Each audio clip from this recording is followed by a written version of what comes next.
$84 trillion is set to change hands over the next 20 years. Whether you're passing it down or inheriting it, the decisions you make today will shape your family's financial future for generations. Welcome to the Great Wealth Transfer, where David Pulcini, CFP, guides you through the strategies, insights, and pitfalls of navigating one of the largest financial shifts in history. What you don't know could redefine your legacy.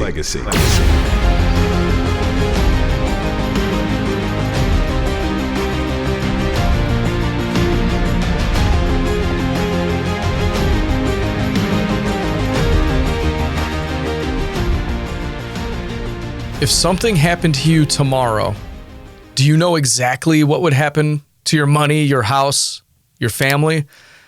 Asked another way, and one of my favorite questions to ask folks is this: if something happened to you today, what would they find?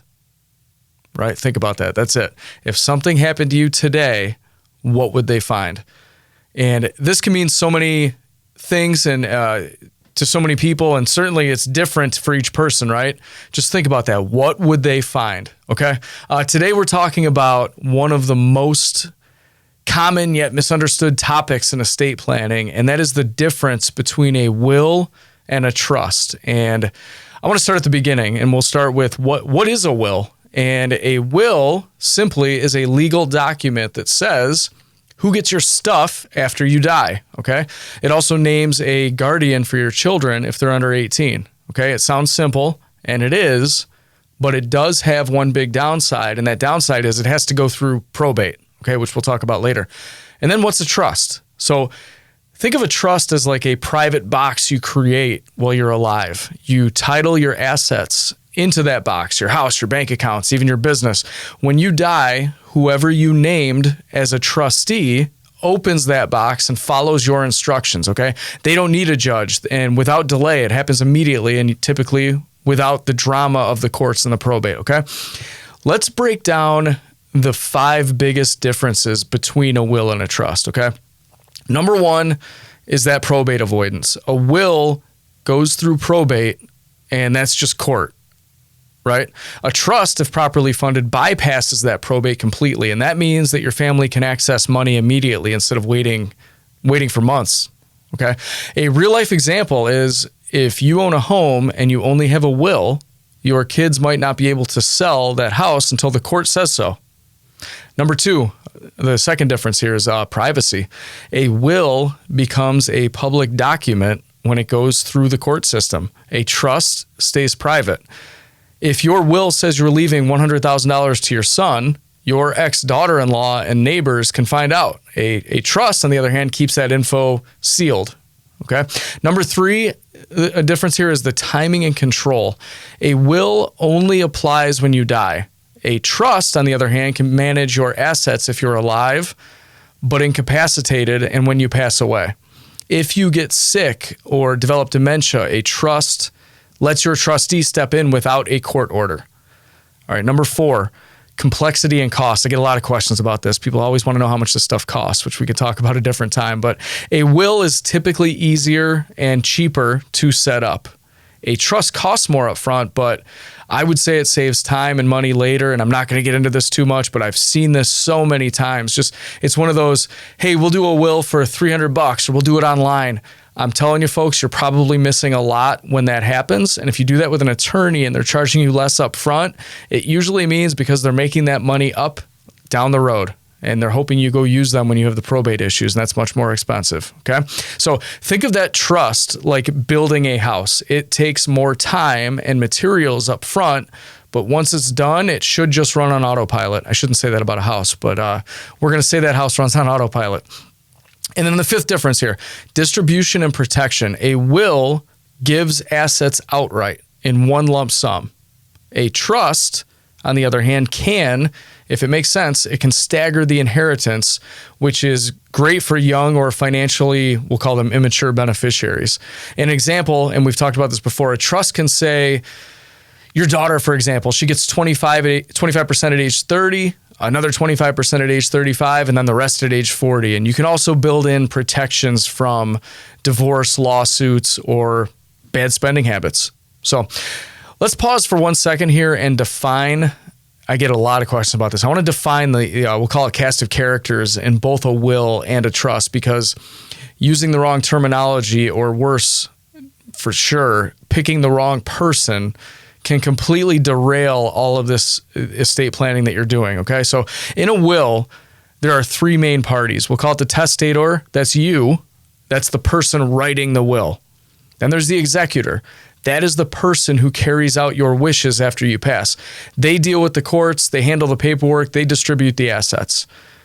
Guardians. If you have minor children, this is the person you legally name to take care of your children.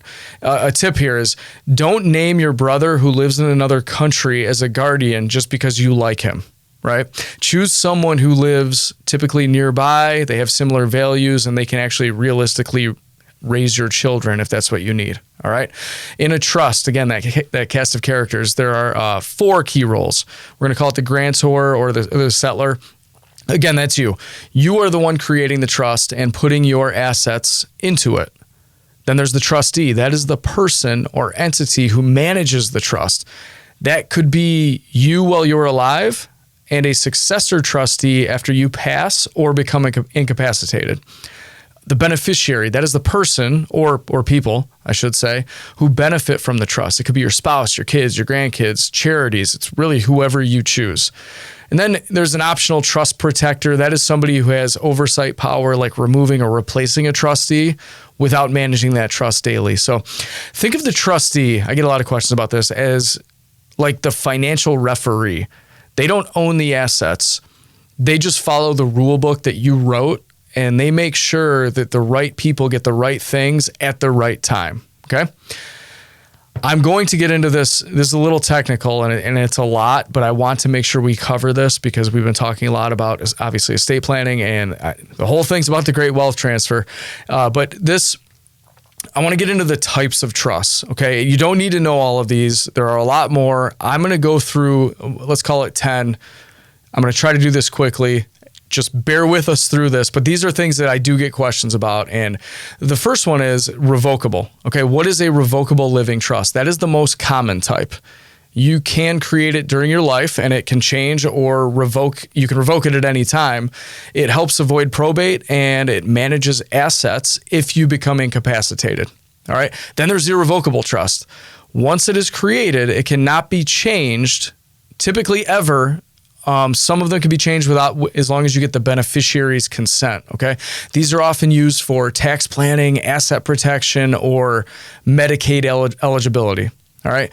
Testamentary trust, that is created by your will and only comes into existence after you pass away. So that is useful for controlling asset distribution, especially for younger beneficiaries. Special needs trust.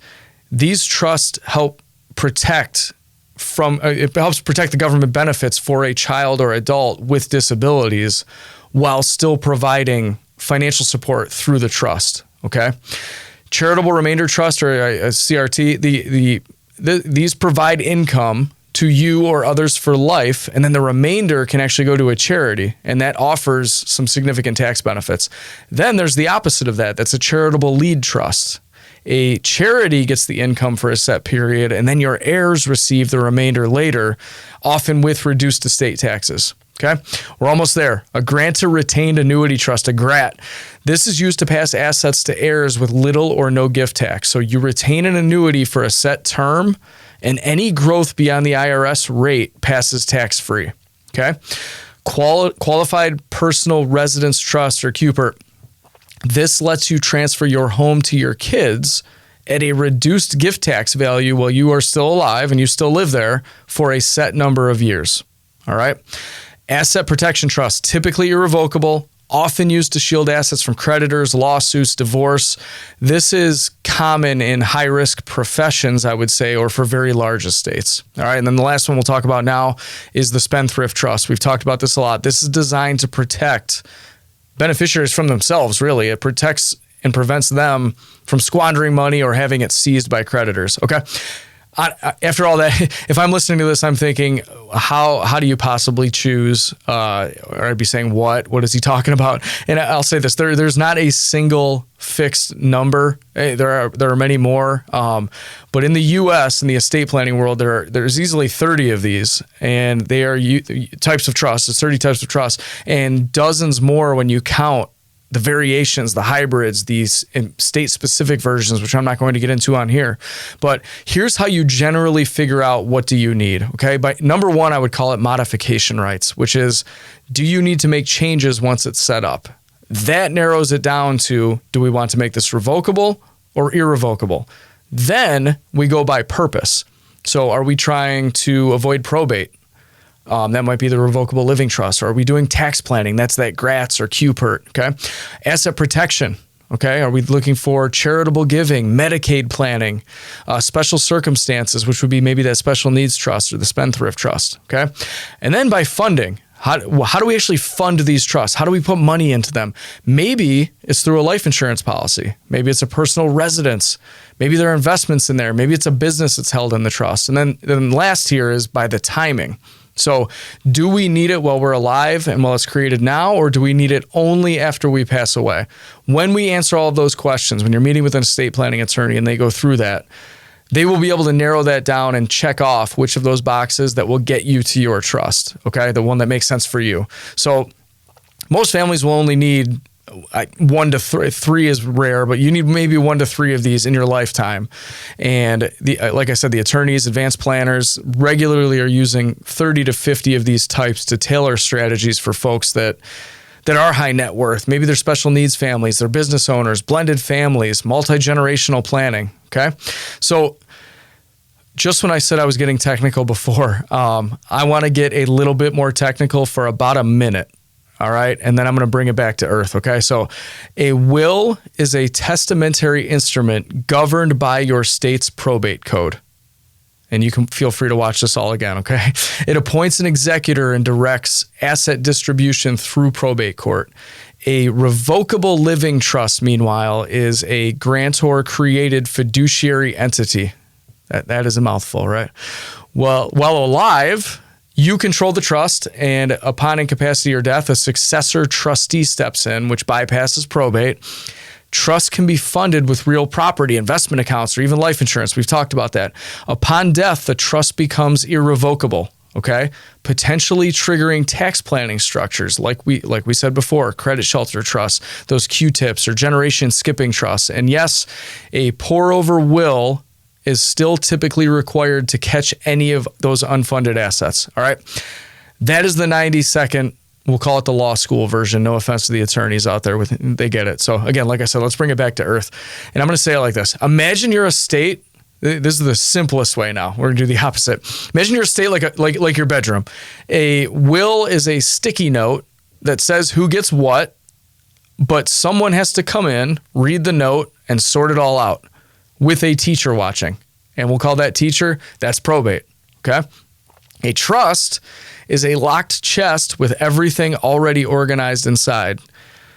We'll say your best friend has the key and they know exactly what to do. They don't need a teacher. They don't need to ask anyone for permission.